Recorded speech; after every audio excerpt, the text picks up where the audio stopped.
Are you brave enough to believe that a simple child's doll could be truly evil?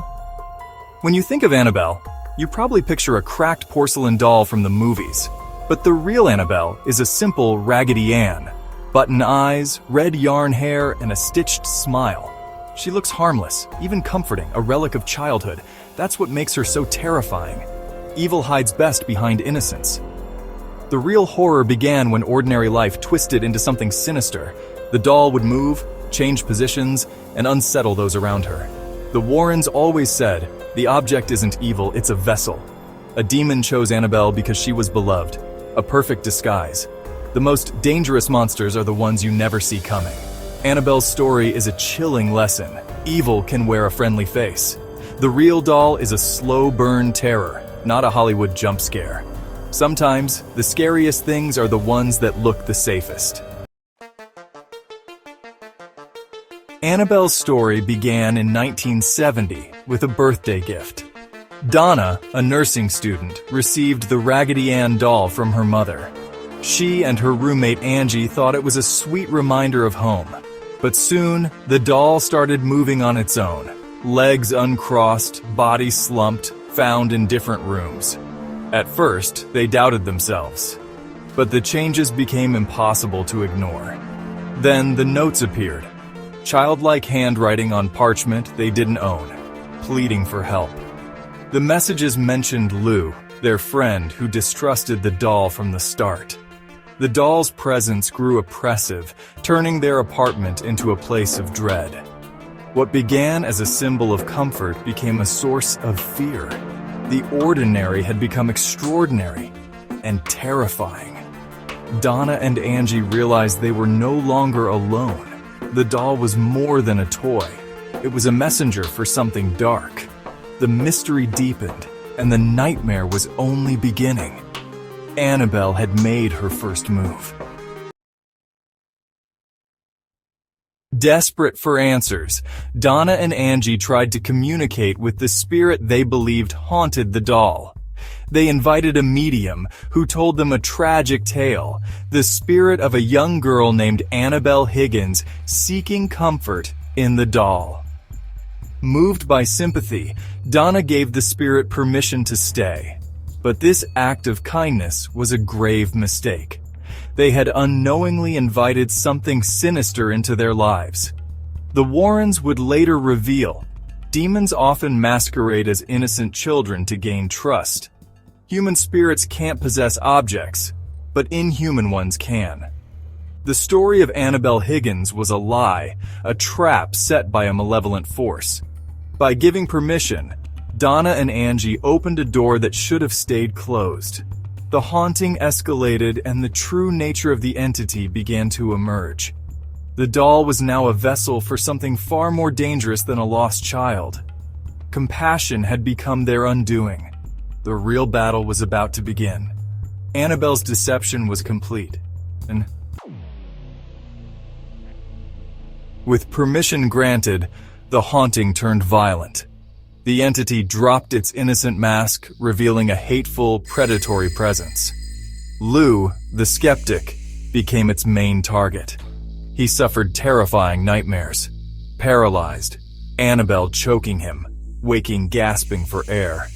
The attacks soon crossed into reality. One day, Lou heard noises in Donna's room. Investigating, he found Annabelle on the floor. Suddenly, he felt searing pain. Claw marks appeared on his chest, burning and bleeding. The wounds were real, undeniable proof of a physical attack. Angie witnessed the aftermath. Deep, precise welts carved into Lou's skin. The doll was no longer just moving, it was attacking. The roommates realized they were facing something truly evil. The haunting had become a battle for survival. Annabelle's true power was now on display.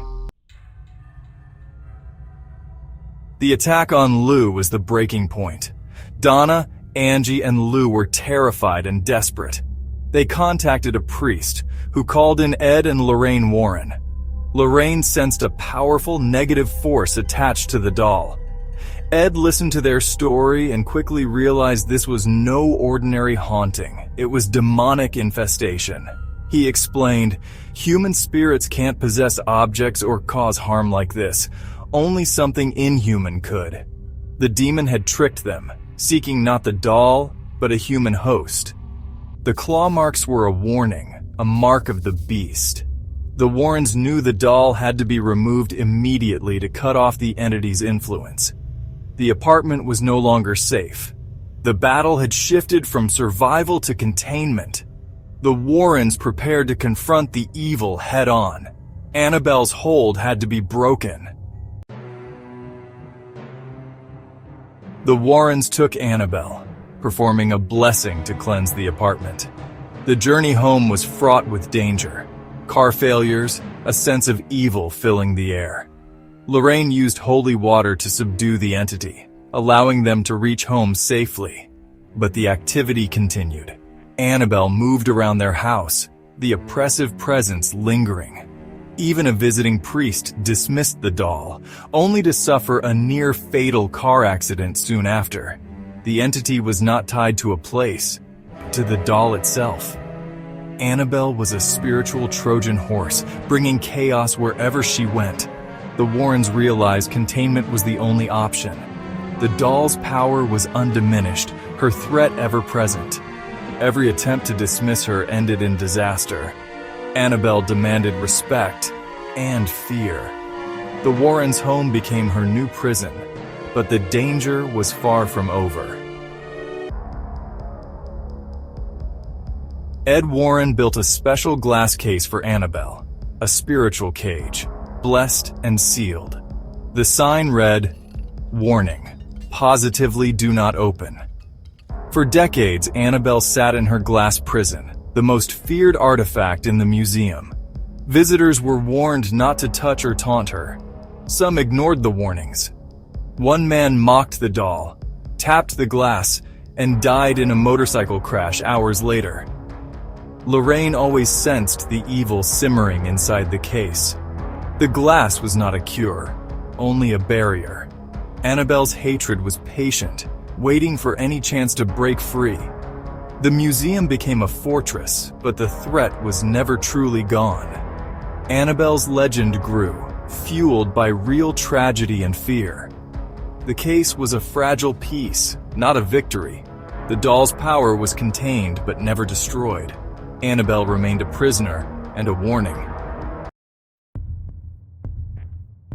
I don't think people understand just how real Annabelle's threat might be. Annabelle's story is more than a ghost tale, it's a warning. Even locked away, her legend endures, a symbol of corrupted innocence. Evil can hide behind the most familiar faces, waiting for an invitation.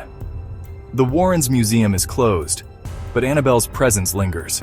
Hollywood turned her into a porcelain nightmare, but the real doll is far more chilling. She represents a real encounter with ancient evil, contained but never destroyed. The lesson is clear. Never dabble in the occult without protection. Demons manipulate, feign innocence, and wait for a door to open. Once invited, they are nearly impossible to remove. Annabelle's legacy is one of fear and caution. She sits in her glass box, a silent warden and a perpetual prisoner. But is Annabelle's story truly over? Or is the threat still waiting? Just out of sight, ready to return when you least expect it? Would you know if she was already closer than you think?